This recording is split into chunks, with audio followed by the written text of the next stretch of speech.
के सामान्य स्वरूपों और अनेक प्रकार के अन्य संबंधों का सामान्य विज्ञान कहा है। सोरोकिन का कथन है कि आज समाजशास्त्र का विशाल क्षेत्र अफसल अफल प्रसू फूलों तथा घास पात से भरपूर है। किसका कहना है?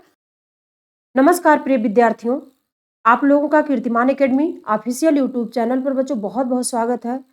आज अपनी समाजशास्त्र की क्लास में, जिसमें हम समाजशास्त्र में बच्चों देखेंगे इंपॉर्टेंट तथ्यों के साथ पिट्रिम सोरोकिन को यानी पीए सोरोकिन की महत्वपूर्ण तथ्यों को, जो हमारे सारे एग्जाम के लिए बहुत ही इंपॉर्टेंट होगा। जो समाजशास्त्र सब्जेक्ट से अपने हम एग्जाम देंगे उसके लिए महत्वपूर्ण तथ्य बच्चों है सोरोकिन का। तो चलिए हम शुरू करते हैं और सोरोकिन के महत्वपूर्ण तथ्यों को देखें। बच्चों, इसमें देखा जाए तो सोरोकिन ने 1913 में सोरोकिन की प्रथम पुस्तक क्राइम एंड पनिशमेंट प्रकाशित हुई है। कब प्रकाशित हुई बच्चों? क्राइम एंड पनिशमेंट पुस्तक सोरोकिन की 1913 में। वहीं सोरोकिन के अनुसार समाजशास्त्र सामाजिक सांस्कृतिक घटनाओं के सामान्य स्वरूपों और अनेक प्रकार के अन्य संबंधों का सामान्य विज्ञान कहा है। किसने? सोरोकिन ने। वहीं सोरोकिन का कथन है कि आज समाजशास्त्र का विशाल क्षेत्र अफल प्रसू फूलों तथा घास पात से भरपूर है। किसका कहना है? सोरोकिन का कहना है बच्चों। सोरोकिन ने कहा है। वहीं सोरोकिन ने अपना सामाजिक स्तरीकरण की अवधारणा का प्रतिपादन करते हुए बताया है यानी लिखा है कि सामाजिक स्तरीकरण का अर्थ एक जनसंख्या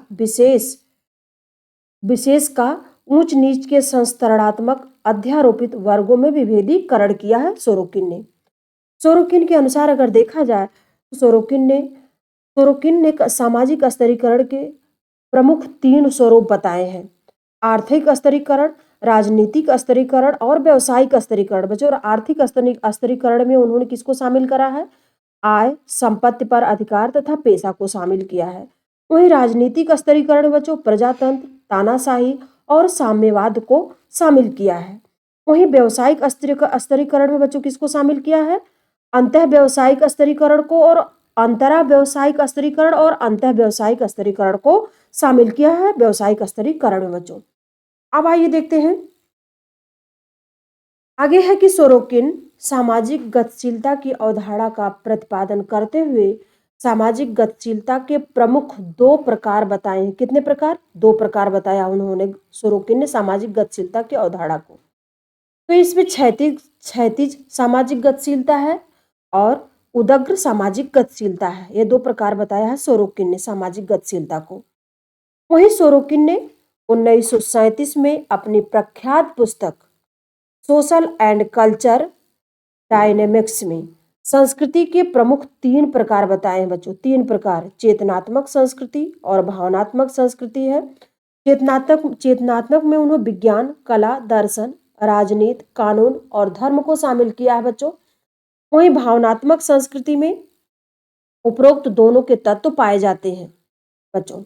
अब आइए देखते हैं सोशल एंड कल्चर डायनेमिक्स नामक कृति में ही सोरोकिन ने क्या कहा है कि सामाजिक परिवर्तन की गंभीर समस्या को समझाने का प्रयत्न किया सोरोकिन ने अपनी इस पुस्तक में यानी सोशल एंड कल्चर डायनेमिक्स में। सोरोकिन के अनुसार सामाजिक परिवर्तन सांस्कृतिक व्यवस्थाओं के उतार चढ़ाव में व्यक्त होता है। उतार चढ़ाव की धारणा सोरोकिन के सिद्धांत का प्रथम आधार भी है, सोरोकिन का मानना है बच्चों। वहीं सोरोकिन ने सामाजिक परिवर्तन के सिद्धांत का दूसरा आधार चेतनात्मक संस्कृति और भावनात्मक संस्कृति के बीच क्या किया? भेद यानी अंतर किया बच्चों, अंतर किया है। सोरोकिन के सिद्धांत का तीसरा आधार बच्चों क्या है? इन्होंने तीसरे आधार में अनेक व्यवस्थाओं के एक साथ समन्वित हो जाने पर उच्चतर व्यवस्था का जन्म होना है। यह व्यवस्था चेतनात्मक तथा भावात्मक हो सकती है, यह मानना है सोरोकिन का। यह सोरोकिन का तीसरे सिद्धांत में इन्होंने अपना वर्णित किया बच्चों। वहीं अगला पॉइंट है प्रत्येक व्यवस्था चाहे वह कितनी ही अच्छी या बुरी हो, पनपने, आगे बढ़ने अथवा विकसित होने की एक सीमा होती है। यही सोरोकिन का सामाजिक परिवर्तन के सिद्धांत का चौथा आधार सीमाओं का सिद्धांत है बच्चों। चौथा आधार सीमाओं का सिद्धांत है सोरोकिन का। पांचवा आधार क्या है बच्चों? तो पांचवा आधार है कि एक सांस्कृतिक अवस्था से दूसरी अवस्था में परिवर्तन होता तो अवश्य है। किसका मानना? सोरोकिन का। इसे निश्चित बंधनों में नहीं बांधा जा सकता बच्चों, इसे निश्चित बंधनों में नहीं बांधा जा सकता है। अगले पॉइंट में सोरोकिन ने सामाजिक परिवर्तन के सिद्धांत का छठा आधार स्वाभाविक परिवर्तन का सिद्धांत बताया है। स्वाभाविक परिवर्तन का सिद्धांत बताया बच्चों, छठा आधार। वहीं सोरोकिन ने अपनी पुस्तक, इनकी पुस्तक द सोशियोलॉजी ऑफ रिवोल्यूशन में सामाजिक क्रांति का अध्ययन प्रस्तुत किया है। सामाजिक क्रांति का अध्ययन प्रस्तुत किया किस पुस्तक में? द सोशियोलॉजी ऑफ रिवोल्यूशन में बच्चों, द रिवोल्यूशन में बच्चों इस सिद्धांत को प्रस्तुत किया है। अब आइए देखते हैं अगले पॉइंट में सोरोकिन ने क्या कहा है। सोरोकिन के अनुसार कहा जाए, सोरोकिन के अनुसार अगर देखा जाए तो सामाजिक क्रांति वह व्याधि की अवस्था है जिसमें एक और लोगों के व्यवहार में और दूसरी ओर उनकी मस्तिष्क की विचारधारा, विश्वासों और मूल्यांकन में परिवर्तन हो जाता है। क्रांति में जनसंख्या की जैविकीय रचना तथा जन्म दर और मृत्यु दर में भी उल्लेखनीय परिवर्तन होता है। अगर हम दूसरे शब्दों में कहा जा सकता है कि सोरोकिन के कि क्रांति के परिणाम स्वरूप सामाजिक ढांचा अत्यधिक अव्यवस्थित हो जाता है। सोरोकिन का मानना बच्चों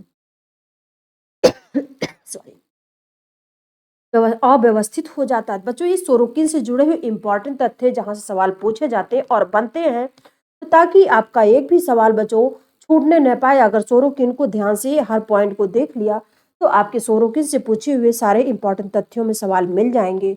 अब आप उसका आंसर भी दे पाओगे। तो ठीक है बच्चों, इसको पढ़ते रहिए, स्वस्थ रहिए। फिर मिलूंगी अगली क्लास में बच्चों। तब तक के लिए नमस्कार।